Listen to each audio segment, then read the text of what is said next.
రేపు సాయంత్రం 4 గంటలకు బెంగళూరులోని కేపీసీసీ కార్యాలయంలో సీఎల్పీ సమావేశం ఏర్పాటు చేశారు. సోమవారం ముఖ్యమంత్రిగా డీకే శివకుమార్ ప్రమాణ స్వీకారం చేసే అవకాశం ఉందని తెలుస్తోంది. సాయంత్రం 5 గంటల నుంచి 6 గంటల మధ్య సమయంలో విధానసభ ప్రాంగణంలో ప్రమాణ స్వీకార కార్యక్రమం నిర్వహించాలని నిర్ణయించినట్లు తెలుస్తోంది. డీకే కేబినెట్లో 2 డిప్యూటీ సీఎంలు ఉండనున్నారు.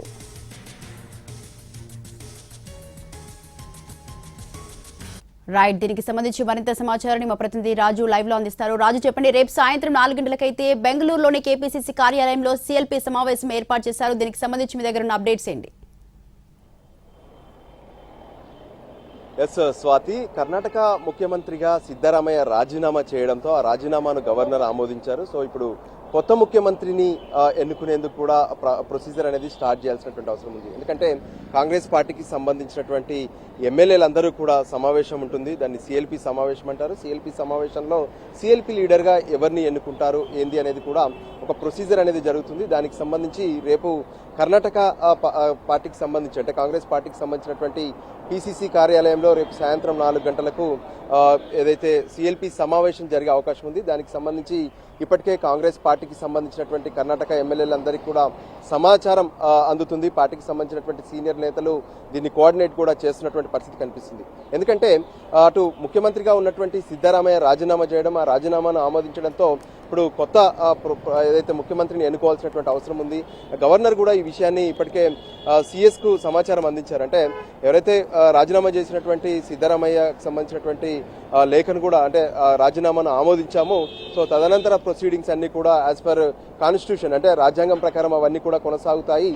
దీనికి సిఎస్ కూడా పూర్తి స్థాయిలో సహకరించాలనే విషయాన్ని గవర్నర్ కార్యాలయం నుంచి ప్రత్యేకంగా ఆదేశాలు జారీ చేశారు. సో దానికి అనుగుణంగా ఇప్పుడు సిఎల్పి సమావేశానికి ముందే ఏదైతే డీకే శివకుమార్ నేతృత్వంలో ప్రత్యేకంగా ఒక సమాచారాన్ని గవర్నర్కి అందజేస్తారు. ఎప్పుడు ప్రమాణ స్వీకారం ఉంటుంది ఏంది అనేది కూడా గవర్నర్కి అందజేయడంతో దానికి సంబంధించి ప్రత్యేకంగా విధానసభ అంటే ఏదైతే కర్ణాటక లెజిస్లేచర్ ఉందో అటు అసెంబ్లీ ఉందో ఆ అసెంబ్లీ ప్రాంగణంలోనే కొత్త ప్రభుత్వ ఏర్పాటుకు సంబంధించినటువంటి ఏర్పాట్లు కూడా జరిగే అవకాశం ఉంది. దానికి కూడా ఇప్పటికే కొంత సమాచారం అందించినట్టుగా తెలుస్తుంది. సోమవారం రోజు కొత్త ప్రభుత్వం ఏర్పడే అవకాశం కనిపిస్తుంది. డీకే శివకుమార్ ముఖ్యమంత్రిగా మరో 2 డిప్యూటీ సీఎంలుగా ఉంటారు. సిద్ధరామయ్య ఏ విధంగానైతే డిమాండ్స్ పెడుతున్నారో ఆయనకు సంబంధించినటువంటి వర్గం వాళ్ళకు కూడా ఏదైతే ముఖ్యమంత్రితో పాటు వాళ్ళు ప్రమాణ స్వీకారం చేసే అవకాశం కనిపిస్తుంది. మంత్రులుగా వాళ్ళందరికీ కూడా ఛాన్స్ ఇచ్చే అవకాశం కనిపిస్తుంది. అయితే 2 డిప్యూటీ సీఎంలలో ఎవరెవరికి అవకాశాలు ఉంటాయి ఏంది అనేది కూడా కొంత కీలకంగా చర్చించాల్సినటువంటి అవసరం కనిపిస్తుంది. సిద్ధరామయ్య తన తనయుడు యతీంద్రకు ఏ విధంగానైతే డిప్యూటీ సీఎం పదవి కావాలని చెప్పి ఆయన డిమాండ్ చేస్తున్నటువంటి పరిస్థితి కనిపిస్తుంది. తాను రాష్ట్ర రాజకీయాల్లో కీలకంగా ఉండేందుకు కూడా ఇంట్రెస్ట్ చూపుతున్నటువంటి పరిస్థితి కనిపిస్తుంది. ఈ నేపథ్యంలో ఆయనకు డిప్యూటీ సీఎం ఆయన కుమారుడికి డిప్యూటీ సీఎం ఇస్తూనే సిద్ధరామయ్యను జాతీయ రాజకీయాల్లోకి తీసుకొచ్చేందుకు కూడా ఇప్పటికే కాంగ్రెస్ హైకమాండ్ పూర్తి స్థాయిలో కసరత్తు చేస్తున్నటువంటి పరిస్థితి ఉంది. సో ఎప్పుడైతే సెంట్రల్కు సిద్ధరామయ్య వస్తేనే ఆయన కొడుకు కూడా డిప్యూటీ సీఎం పదవి ఇచ్చే అవకాశాలు కూడా కనిపిస్తున్నాయి. రాష్ట్రంలో కూడా ఏదైతే పవర్ సెంటర్స్ ఎక్కువగా పెట్టి మళ్ళీ గందరగోళమైనటువంటి పరిస్థితులు రాకుండా అన్ని రకాల ప్రయత్నాలకు అన్ని రకాల కసరత్తులు అయితే కాంగ్రెస్ హైకమాండ్ చేస్తుంది. అందులో భాగంగా ప్రస్తుతం జరిగినటువంటి సమావేశంలో కూడా కొన్ని కీలక అంశాలు చర్చకు వచ్చినట్టుగా తెలుస్తుంది. రాహుల్ గాంధీ, సోనియా గాంధీలు సిద్ధరామయ్యకు కూడా పలు హామీలు ఇచ్చారు.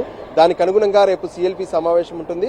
ఆ తర్వాత ఏదైతే ముఖ్యమంత్రి ప్రమాణ స్వీకార కార్యక్రమం కూడా ఉంటుంది. దానికి సంబంధించి కాంగ్రెస్ పాలిత ప్రాంతాల ముఖ్యమంత్రులకు కూడా సమాచారం అందించే అవకాశం కనిపిస్తుంది. మరోవైపు ఢిల్లీలోనే డీకే శివకుమార్ కూడా ఉన్నారు. ఆయన కాంగ్రెస్ పార్టీకి సంబంధించినటువంటి హైకమాండ్ పెద్దలతో వాళ్ళు కీలక అంశాలపై చర్చించడమే కాకుండా తాను ముఖ్యమంత్రిగా ప్రమాణ స్వీకారం చేస్తే మంత్రులకు సంబంధించినటువంటి ఆ కూర్పు ఎవరెవరు ఉంటారు ఏంది అనే దాని మీద కూడా ఒక క్లారిటీ పిక్చర్ తో ఢిల్లీ పర్యటన ముగించుకొని బెంగళూరు వెళ్లే అవకాశాలు అయితే కనిపిస్తున్నాయి.